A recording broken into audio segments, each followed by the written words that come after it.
கிறிஸ்துவில் பிரியமானவர்களே, ஆண்டவராக இயேசு கிறிஸ்துவின் ஈடு இணையற்ற நாமத்தில் உங்களுக்கு அன்பின் வாழ்த்துக்கள்.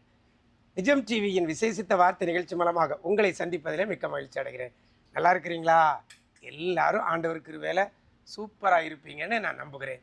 இந்த நாளிலும் கூட இந்த விசேஷித்த வார்த்தை நிகழ்ச்சி மூலமாக உங்களோடு கூட ஒரு வேதவசனத்தை முன்வைக்கிறேன். நீதிமொழிகளின் புஸ்தகம் 11ஆம் அதிகாரம் 8ஆம் வசனம் சொல்லுகிறது, இக்கட்டு நின்று விடுவிக்கப்படுவான் என்று வேதவசனம் சொல்கிறது.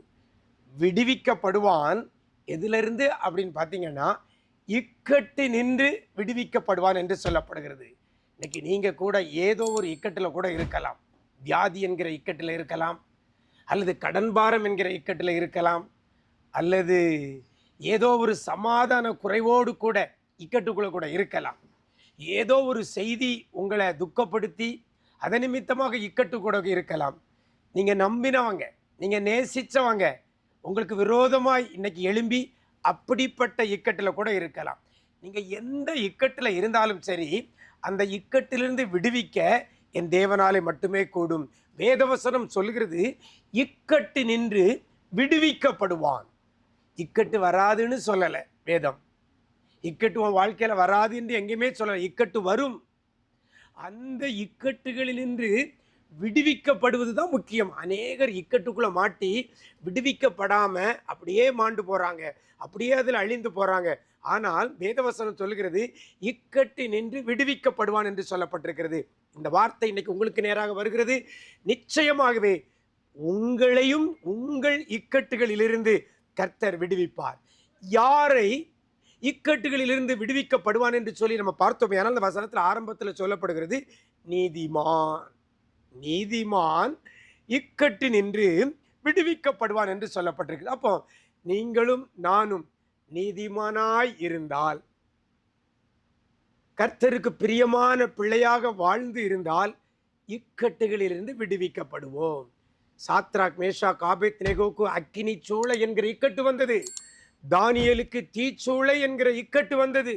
தாவீதுக்கு சிக்லாகுல தன்னுடைய உடைமைகள், மனைவி, பிள்ளைகள் எல்லாம் இழந்த நிலையில ஒரு இக்கட்டு வந்தது. ஆனா இப்ப நான் 3 பேரை சொல்லியிருக்கிறேன். சாத்ராக், மேஷாக், ஆபேத்நேகோ, தானியேல், இன்னும் தாவீது. இவர்கள் எல்லாரும் அவர்கள் இக்கட்டுகளில் இருந்து விடுவிக்கப்பட்டார்கள். நீங்களும் நீதிமானாயிருங்கள், உங்களையும் கர்த்தர் இக்கட்டிலிருந்து விடுவிப்பார். அப்படிப்பட்ட கிருபையை கர்த்தர் உங்களுக்கு தருவாராக. நாம் ஜெபிக்கலாமா? நேசிக்கிற நல்ல பிதாவே, ஆசீர்வதிக்கப்பட்ட நல்ல நாளிலையும் கூட ஆண்டவரே, நீதிமான் இக்கட்டிலிருந்து விடுவிக்கப்படுவான் என்ற வேதவசனத்தின்படி இக்கட்டுகளில் இருக்கிற பிள்ளைகளை விடுவிக்கும்படியா இந்த வார்த்தையை கொடுத்திருக்கிறீங்கப்பா.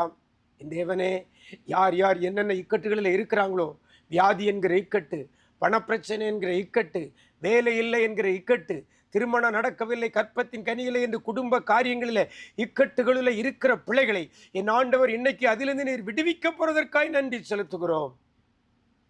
எந்த இக்கட்டில் பிள்ளைகள் இருந்தாலும் சரி, பிள்ளைகள் நீதிமானாயிருக்கிற பட்சத்தில் நீங்கள் விடுவிக்கிற தேவனாய் இருக்கிறீங்க. ஆண்டவரே, எப்படி ஆகிலும் பிள்ளைகளை என் ஆண்டவர் நீர் விடுவிக்கும்படியாய் ஜெபிக்கிறோம். இந்த வார்த்தையின்படி நீதிமானாய் நடக்க அர்ப்பணித்த பிள்ளைகளை நீர் எல்லா விதமான இக்கட்டுகளில் இருந்து பிள்ளைகளை நீங்கள் விடுவிக்க போறதற்காய் நன்றி செலுத்துகிறோம். இந்த நாள் முழுவதும் உடைய பிரசனத்தில் மூடிக்கொள்ளுங்க. எங்க போனால் வந்தாலும் உடைய கிருபை பிள்ளைகளை தாங்கட்டும் ஐயா. இதிலும் பிரதானவைகளை காண உதவி செய்யுங்க. மீட்பர் இயேசுவின் மூலம் ஜெபிக்கிறோம் நல்ல பிதாவே, ஆமென், ஆமென். பிரியமானவர்களே, நீதிமானாயிருங்க. உங்க எல்லா இக்கட்டுகளில் இருந்து கர்த்தர் உங்களை விடுவிப்பார். அப்படிப்பட்ட கிருபையை கர்த்தர் தருவாராக. God bless you.